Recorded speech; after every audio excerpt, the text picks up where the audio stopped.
이제 두 번째 시간 시작하도록 하겠습니다. 앞 시간에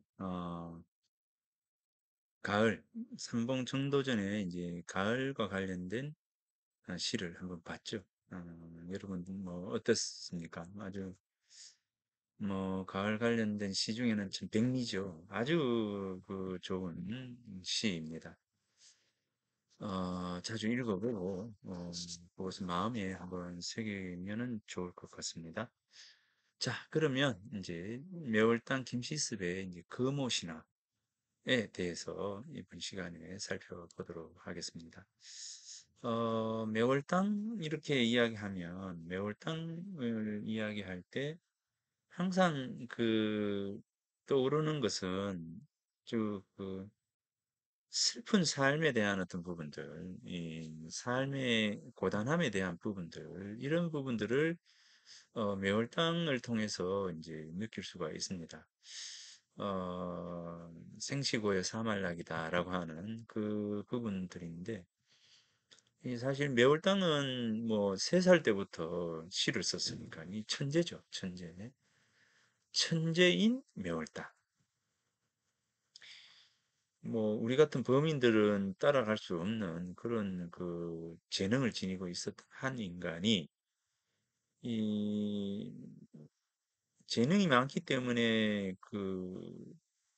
뭐 행복한 삶을 갈, 가지 않았겠는가라는 생각을 하면서도 재능이 많기 때문에 또 그만큼 시대적인 어떤 소용돌이 속에서 슬픈 삶의 어떤 모습들을 지니고 살아간 사람으로서 또 이제 보이는 것 같습니다.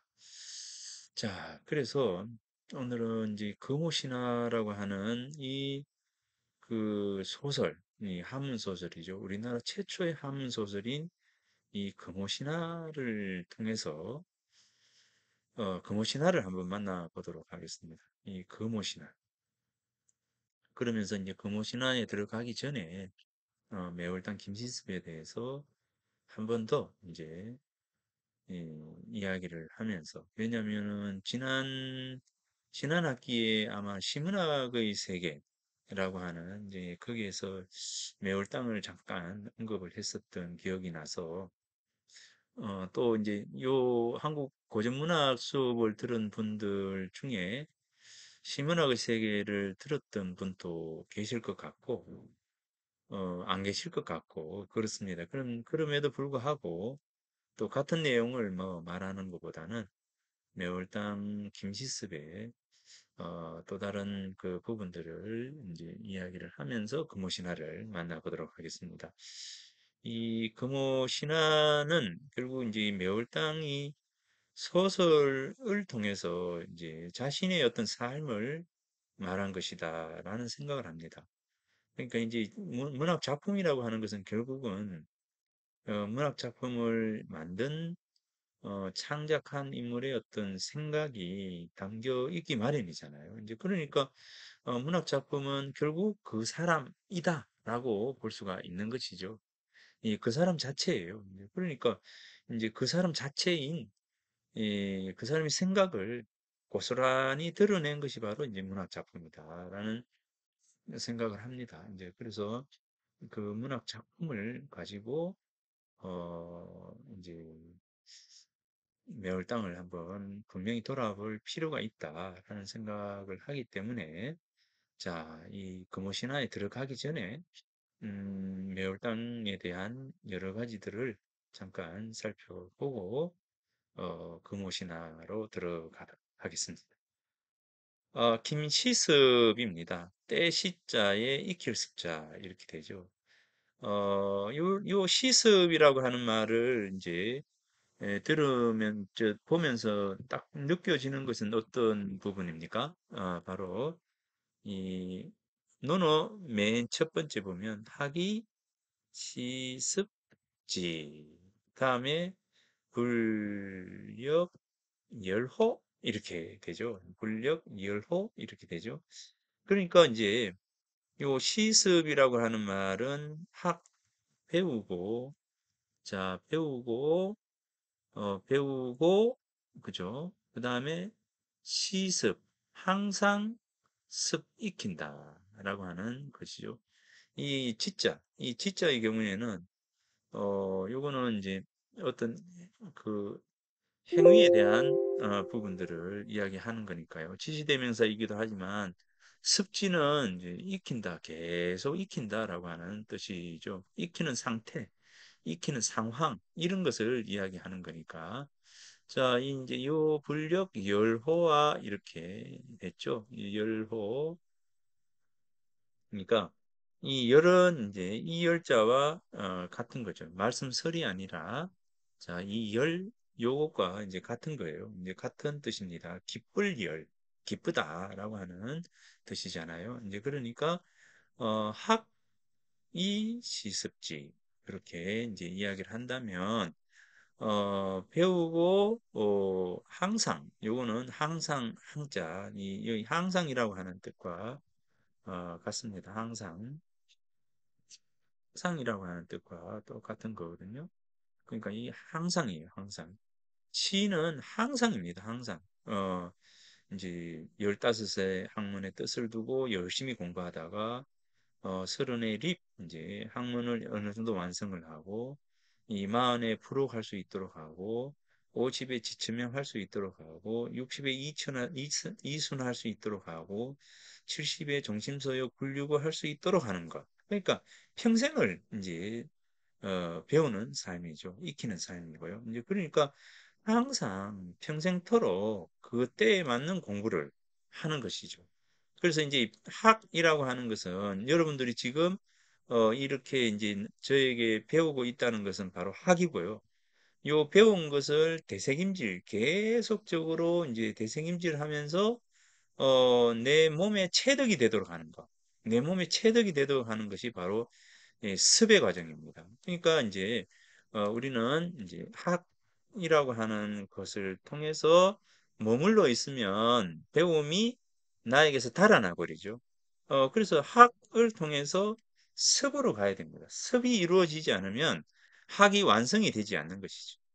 그러니까 이 학이라고 하는 것과 이 습이라고 하는 것은 결국 학은 그냥 단순히 지 안다라고 하는 것에 있다라고 한다면 요 안다라고 하는 것을 이야기한다면 어, 지행이라고 하는 이 두 가지 요소들을 다 가지고 있는 것, 다 가지고 있는 것. 그중에 행하고 실천하고 그죠? 실천하는 가운데 알미 지극해지고 하는 이런 어떤 부분. 지행의 과정을 둘 다를 이야기할 때 우리는 이걸 습이라고 합니다. 습이라고 하는 건 이제 계속 내가 알았는 것을 행동으로 계속적으로 배워가야 되는 것이니까요. 그래서 자, 이 부분들이 함께 놓여져 있는 겁니다. 자, 이걸 왜 이야기하느냐? 여기 보면 이제 김시섭에서 이름이 시습입니다. 시습이고 어 이제 강릉 김씨로 성균관에서 성균관 부근에 이제 집에서 태어났고요.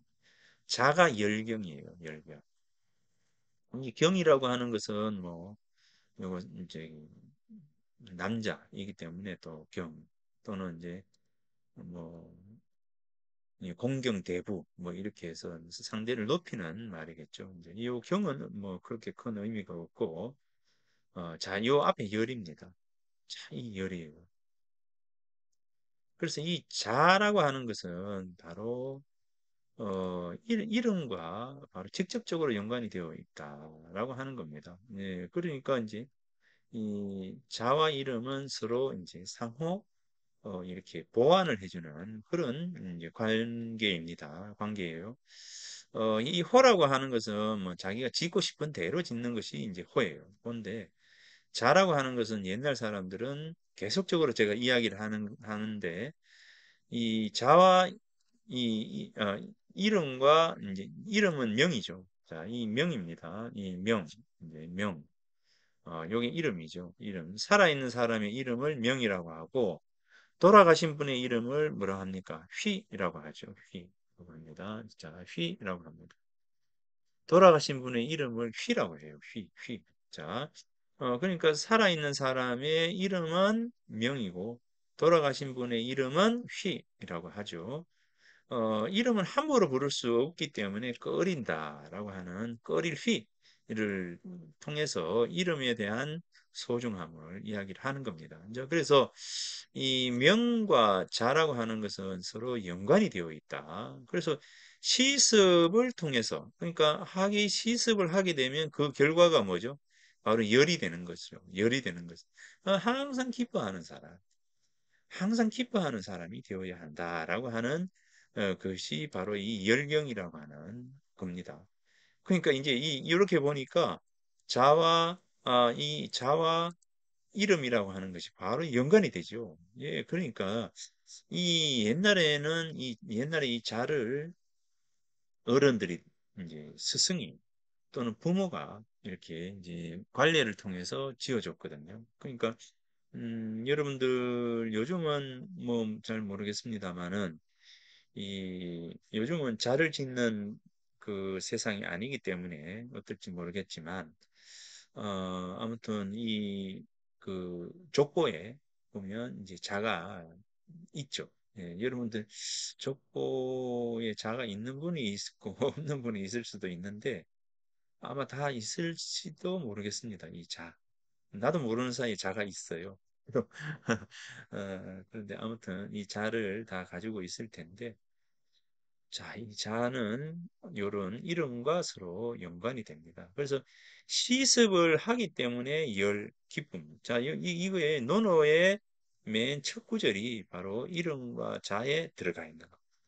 자, 이것처럼 이름과 자는 서로 연관이 되어 있다라고 하는 부분을 한 번 더 이야기를 합니다. 자, 그래서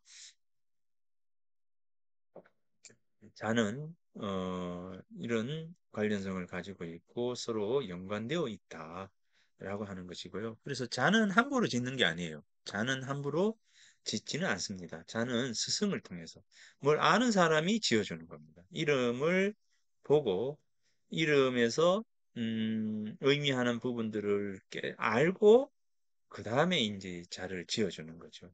다만 보통 보면 사람들이 호를 이렇게 지어주죠. 호는 그렇게 이제 깊은 의미를 지니고 있는 것은 아니고요. 그 사람이 이 뭐 좋아하는 스스로 지어가는 거니까. 자, 그래서 이 매월당 김시습의 경우는 매월 매화매자와 다룰자 해서 매화매자와 다룰자를 통해서 매월당이라고 이렇게 호를 지은 것은 언제냐면 바로 금오신화 금오신화를 지을 시점입니다. 그러니까 금오산에 경주 금오산에 김시섭이 머물 때 바로 이 그 매월 땅이다 이렇게 호를 지었습니다. 자, 그리고 이제 매월 땅의 또 다른 호는 동봉입니다. 동력동자에 봉우리 봉자 해서 이 동봉 김시섭이 됩니다. 이 동봉도 경주에서 아마 머물 때 이 동봉이라고 하는 호도 지은 것 같습니다. 동봉. 그 다음에 청한자, 이제, 맑을 청자에 차가울 한자, 맑고 차가운 사람.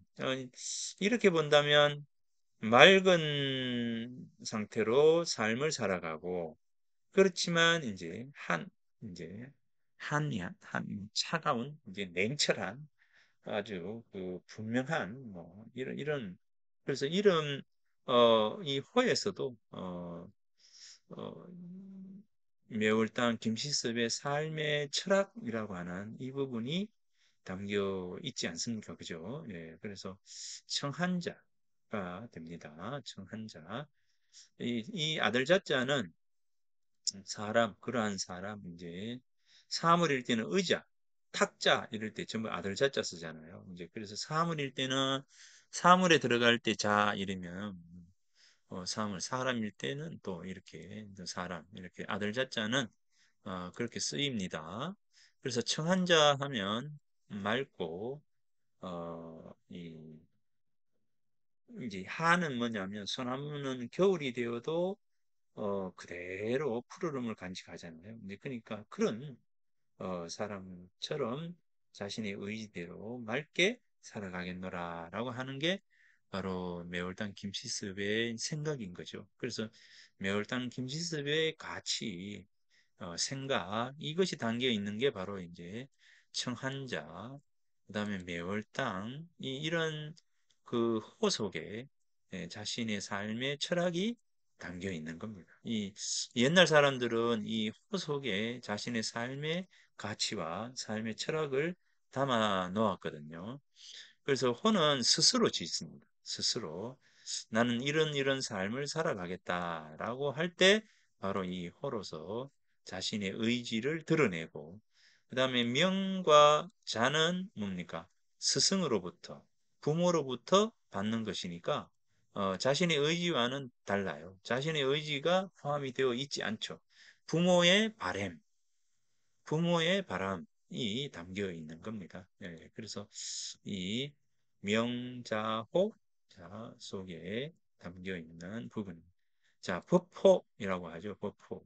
이제 이 법명이라고 요즘은 법명이라고 스님들이나 진각 중에 이제 스승님들은 법명이 되죠. 이제 우리 같은 사람은 불명 이렇게 이제 될 텐데 법호, 법명, 이제 이것은 이제 설자로 이제 지었습니다. 그리고 이제 이 시호는 국가가 주는 호죠. 국가가 주는 거. 청간, 공 이렇게 돼 있죠. 청간으로 그렇게 이제 시호가 이제 주어졌습니다. 예. 이렇게 이제 되는 거예요. 이렇게 이제 해서 이름, 자, 호, 버포 또는 버포, 시호. 자, 이렇게 보면 이제 설잠이라고 부르기도 하고, 그죠? 스님으로서의 삶이 있기 때문에 설잠이라고 다 했고, 그 다음에 유학자로서의 어떤 삶이 있었기 때문에 청간이라고 국가에서 이렇게 호를 지어줬죠. 자, 그래서 여기 보면 국가에서 지어준 것이 바로 청간 이렇게 되고, 가문, 부모로부터 이제 얻은 것이 김시섭이라고 하는 이름이고, 이 관례의 자를 얻은 것이 바로 열경, 이렇게 얻었습니다. 매월당 스스로는 이렇게 매월당, 청한자, 동봉, 그 다음에 이제 설자, 이렇게 되죠. 자, 여기에서 이렇게 요것만 하나만 봐도, 예, 매월당의 삶의 모습들이 그대로 요 이름자, 이름에 다 담겨 있는 것이죠. 네, 그렇습니다. 자, 매월당은 이제 생육신, 생육신 하면 누구와 관련되어 있습니까? 바로 그 세조, 그죠? 세조와 관련돼 있죠. 세조와 관련돼 있는 부분들이다라고 알겠습니다. 단종과 세조. 있네. 자, 그래서 생육신으로는 뭐 참고로 생육신에는 김시섭, 원호, 이맹전, 조료, 성담수, 남효원. 그다음에 사육시로는 이제 성상문, 박팽년, 하위지, 이계, 유성영, 유성원, 유응보 뭐 이렇게 아마 많이 알 겁니다. 요 생육신, 사육신 이렇게 되고 이 금오신화의 경우에는 어, 굉장히 그 잘 알려져 있지 않았었는데 최남선 아시죠? 최남선 선생이 계명이라고 하는 잡지를 통해서 1927년에 이제 소개를 하게 됩니다. 이래서 이제 금오신화가 우리 속으로 다시 들어오게 됩니다. 이제 그러니까 최남선 선생이 이 금오신화를 발견해서 이 금오신화를 계명지에 소개를 함으로 해서 1927년에 우리가 이 금오신화의 존재를 알게 되었습니다. 네, 그래서 아주 귀한 자료이고 아주 소중한 우리 그 소설의 출발점이죠. 한문 소설의 출발점에 해당되는 이제 작품이 바로 금오신화다 이렇게 보여집니다. 그래서 한문 소설의 출발점이 바로 이 금오신화다라는 거죠. 그러면 이제 1400년도에 이 우리나라의 최초로 한문 소설이 만들어지게 되는 겁니다. 어, 자, 이 매월당 스스로의 삶에 대해서 쭉 이렇게 이야기를 하고 있는 글이 있습니다.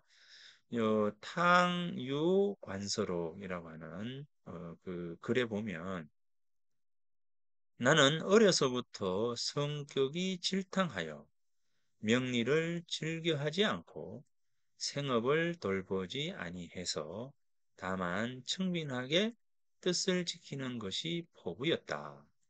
본디 산수를 찾아 방랑하고자 하여 좋은 경치를 만나면 이를 시로 읊조리고 즐기기를 친구들에게 자랑하곤 하였지만 문장으로 관직에 오르기를 생각해 보지 않았다. 하루는 호련히 감개한 일을 당하여 즉 세조가 단종의 왕위를 찬탈하게 되죠. 왕이 찬탈을 당해서 남아가 이 세상에 태어나서 도를 행할 수 있는데도 몸을 깨끗이 보존해서 삼강오륜을 어지럽히는 것은 부끄러운 일이며 도를 행할 수 없는 경우에는 홀로 그 몸이라도 지키는 것이 옳다고 생각했다. 그래서 어떻게 합니까? 설잠이라고 이제 호를 하고, 자, 청한자라고 호를 하고, 매월당이다라고 호를 하고, 이제 매화는 뭡니까? 세상 매 일생한 불매향이라 이랬잖아요. 매화는 일생 차온 곳에 거처해도 향기를 팔지 않는다라고 하는 이제 자아 신의의 이제 글이 있는 것처럼 물론 매월당도 지금 오늘은 이제 소개를 못했지만 매월당이라고 하는 호를 짓게 되는 이유를 매월 이제 땅 시로 이제 나와 있습니다. 그래서 이제 이 매월당 청한자 여기에서부터 벌써 이러한 자신의 어떤 삶에 대한 부분들을 이야기하고 있다라고 합니다. 그래서 이제 매월당은 그 3살 때부터 시를 적었고요. 5살 때 세종을 만났고, 그래서 세종과 주고받는 받은 이제 글도 이제 남아 있습니다. 그렇게 이제 훌륭한 뛰어난 천재로서의 어떤 매월당이 불행이 시작이 되는 것은 바로 어머니의 죽음입니다. 이 15살의 어머니가 돌아가시고, 어머니가 돌아가시고 난 이후에 이제 3년 상을 지내죠. 3년 상을 다 마치기 전에, 매월당을 지극히 보살펴주던, 외숙모가 돌아가시게 되고, 그러면서 이제 아버지도 이제 이제 결혼을 다시 하게 되고, 그러면서 이제 몸도 편찮아지시게 되고. 아무튼 이 15살 어머니가 돌아가신 이후로부터 불행한 삶이 시작이 됩니다. 매월당에게서.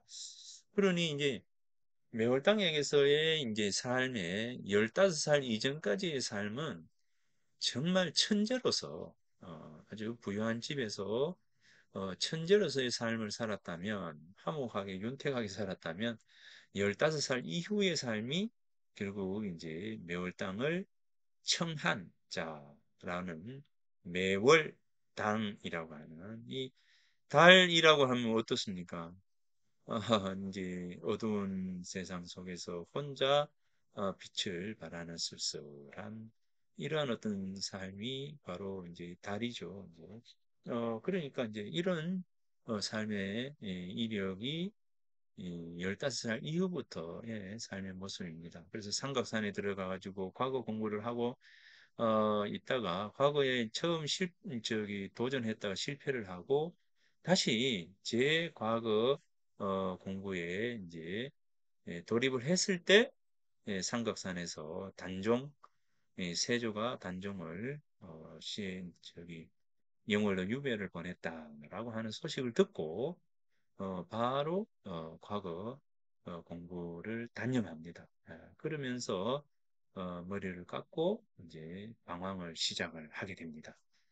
그때 이제 설잠이라고 하는 호를 불명이게 되죠. 호를 불호, 법호를 짓게 되고 그때부터 방랑의 삶을 시작을 하게 됩니다.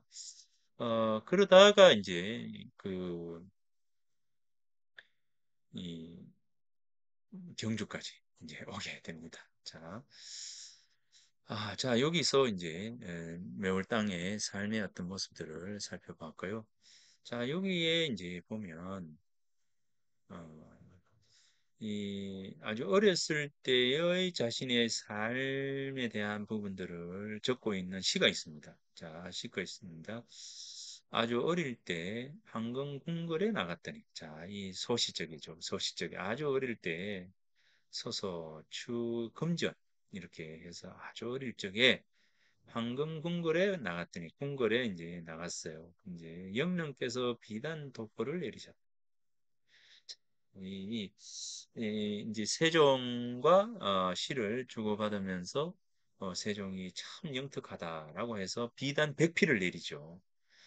그래서 이제 비단 100피를 내리면서 가져가라 이렇게 했더니 이 매월당이 비단 100필의 끝을 비단의 끝을 묶어가지고 그것을 끌고 가니까 이 궁궐에 이제 비단이 쭉 이렇게 펼쳐지겠죠. 그래서 아주 아름다운 광경이 펼쳐지게 되는 그런 부분입니다. 그러니까 비단 100필을 가져가라 하니 그 비단의 끝을 묶어가지고 쭉 끌고 가는 모습을 보고 굉장히 영특하다. 아주 이제 그렇게 칭찬을 하고 비단을 집에까지 이제 가져다 주도록 그렇게 명했다라고 합니다. 자, 아무튼 그 이야기를 하는 겁니다. 어릴 때 궁궐에 5살 때 궁궐에 갔는데 세종께서 기특하다 하시면서 비단 도포를 내리셨다. 승지는 날 무릎에 앉히시고 한과는 붓을 휘두르라고 권하셨지. 그죠?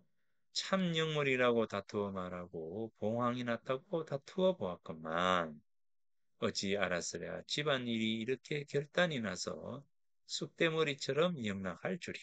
이렇게 해서 50살, 50살에 쓴 시가 바로 이 시입니다. 그러니까 50이라고 하면 이제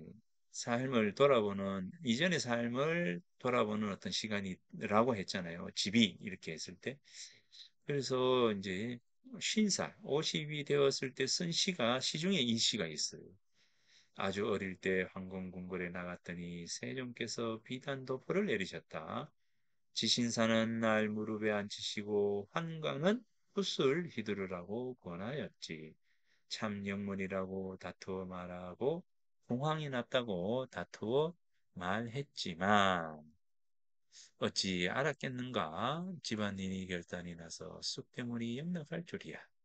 이렇게 영락할 줄이야. 자, 그리고 이제 동봉육가라고 하는 이 매월당 집에 보면 그 유금오록이라고 해서 유금오록이요. 이 유금오록이 있습니다. 음, 네.